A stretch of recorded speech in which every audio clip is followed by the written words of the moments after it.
Hello all, ఈ video నాకు చాలా స్పెషల్. ఎందుకు అని మీరు ఆల్రెడీ నా తమ్ముళ్ళలో చూసే ఉంటారు. ఇందులో నా ఫస్ట్ బేబీ డెలివరీ ఎక్స్పీరియన్స్ అంతా షేర్ చేసుకోవాలి అనుకుంటున్నాను. నా దగ్గర ప్రెగ్నెన్సీ టైంలో ఫొటోస్ అండ్ వీడియోస్ చాలా తక్కువ ఉన్నాయి. సో మీకు కొంచెం మిస్ మ్యాచ్ అనిపిస్తుంది ఆడియోకి అండ్ వీడియోకి. మ్యాటర్లోకి వెళ్ళిపోదాం.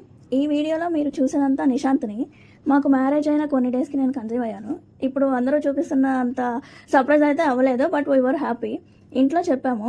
నా ఫస్ట్ ట్రైమిస్టర్ అయితే worst, full of vomitings. Water తాగినా కానీ వామిటింగ్ అయ్యేది. చాలా వీక్ ఉండేదాన్ని. అలా వామిటింగ్స్ అయితే నాకు ఒక 5 months వరకు ఉన్నాయి. ఊరికే ఎమోషనల్ అయిపోయేదాన్ని. ఆ టైంలో చాలా సెన్సిటివ్ అనిపించేది ప్రతిదీ. సక్సెస్ఫుల్గా నా ఫస్ట్ ట్రైమిస్టర్ అయితే కంప్లీట్ అయింది. So we can share that good news అని చెప్పి రిమైనింగ్ ఫ్రెండ్స్ అండ్ ఫ్యామిలీ మెంబర్స్కి ఇన్ఫార్మ్ చేశాము. అప్పుడు కరోనా టైమ్ 2021 కాబట్టి అందరికీ వర్క్ ఫ్రమ్ హోమ్ నడిచేది. నేను కూడా వర్క్ ఫ్రమ్ హోమ్ చేస్తూ వామిటింగ్స్ అయినా కానీ రెస్ట్ తీసుకుంటూ అలా ఉండేదాన్ని అనమాట. ఫుడ్ విషయానికి వస్తే అసలు ఏం తినేదాన్ని కాదు. ఆ వామిటింగ్స్ వల్ల కష్టపడి ఏదో కొంచెం తినేదాన్ని. మా హస్బెండ్ ఫోర్స్ చేయడం వల్ల బ్రౌన్ రైస్ హెల్ప్ మీ, ఎందుకు అది కొంచెం తినాలనిపించేది. వామిటింగ్స్కి టాబ్లెట్ ఇచ్చారు కానీ కొన్నిసార్లు బాగానే ఉండేది, బట్ కొన్నిసార్లు అయితే అది కూడా నాకు పనిచేసినట్టు అనిపించదు. నేనైతే ఎప్పుడూ నా డాక్టర్ ప్రిస్క్రైబ్ మెడికేషన్ని స్కిప్ చేయలేదు. మేము అప్పుడు గచ్చిబౌలిలో ఉండేవాళ్ళం అనమాట. అక్కడ ఉన్న కాంటినెంటల్లో ఫస్ట్ చూపించుకున్నాము. నాకు అంత సాటిస్ఫాక్షన్ అనిపించలేదు. సో తెలిసిన వాళ్ళు కూకట్పల్లిలో వేరే హాస్పిటల్ రికమెండేషన్ చేశారు. మేము ఉండే ప్లేస్కి అది చాలా దూరము, but we used to go. So అలా నా ఫస్ట్ ట్రైమిస్టర్ కంప్లీట్ అయింది. నా సెకండ్ ట్రైమిస్టర్ వచ్చేసరికి ఎలా అయిందో కూడా నాకు తెలియదు. హెల్త్ అయితే బాగా పికప్ అయింది. అప్పుడప్పుడు బయటికి కూడా వెళ్ళొచ్చేవాళ్ళం. ఫుడ్ ఇంటెక్ కూడా బాగా ఇంప్రూవ్ అయింది. బేబీ అయితే ఆ రిపోర్ట్స్ అన్ని చాలా నార్మల్ ఉండేవి. కాంప్లికేషన్స్ అయితే ఏముండేవి కాదు నాకు. టీఫా స్కాన్ చేయించాము. అందులో లో లయింగ్ ప్లెజెంటా అని వచ్చింది. లో లయింగ్ ప్లెజెంటా అంటే మాయ కిందకి ఉండడం అనమాట. సో కొంచెం risk for normal delivery, but there will be chances అది పైకి వెళ్ళడానికి before 36 weeks. So low lying placenta అని చెప్పి నన్నైతే ఎక్సర్సైజెస్ కూడా ఏం చేయొద్దన్నారు. షుగర్ టెస్ట్ చేశారు. అప్పుడు కొన్ని పాయింట్స్ ఎక్కువ వచ్చినాయి, which is common in pregnancy. Third ట్రైమిస్టర్లో నాకు గ్రోత్ స్కాన్ జరిగిందనమాట. అప్పుడు ప్లెజెంటా కొంచెం మూవ్ అయింది అప్కి అన్నారు. సో నో రిస్క్ అని చెప్పేసి మేము చాలా రిలాక్స్ అయ్యాము.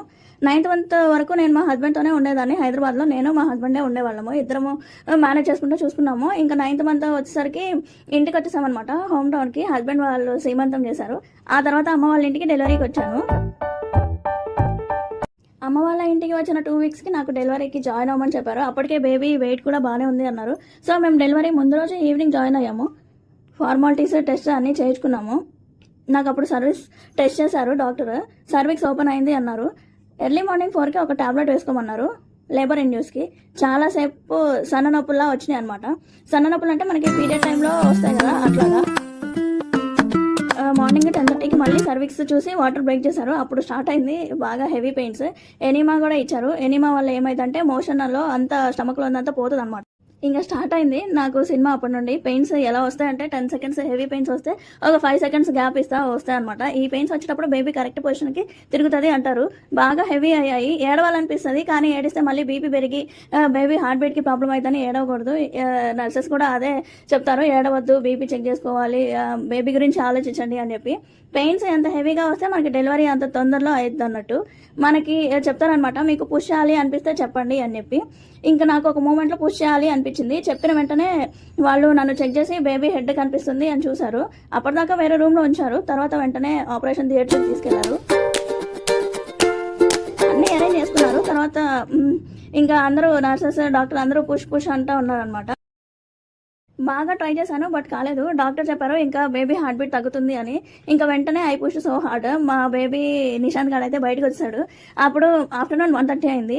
నాకు వాళ్ళు అప్పుడు చెప్పలేదు బాయా గర్లా అని చెప్పి. నేనే అడిగాను డాక్టర్ ఎవరు బాయా గర్లా అంటే బాయ్ అమ్మ అని అనిందనమాట. ఫస్ట్ నుండి నాకు బేబీ బాయ్ కావాలనే ఉండేది. ఇంకా నా హ్యాపీనెస్ అయితే మాటలో చెప్పలేను. మీన్ వైల్ డాక్టర్ స్టిచ్ వేస్తూ ఉన్నారు. 3 stitches వరకు పడినాయి అనుకుంటా. నా బేబీ వెయిట్ వచ్చేసి 3.75 kg ఉన్నాడు. డాక్టర్ అనింది ఒక 10% ఛాన్సెసే అనుకుంది నాకు నార్మల్ డెలివరీకి, బట్ బాగా కోఆపరేట్ చేశానని అన్నారు. ఇంకా నేనైతే ఫుల్ సాటిస్ఫై అయిపోయాను. నేను కోరుకున్న baby boy with normal delivery and healthy baby.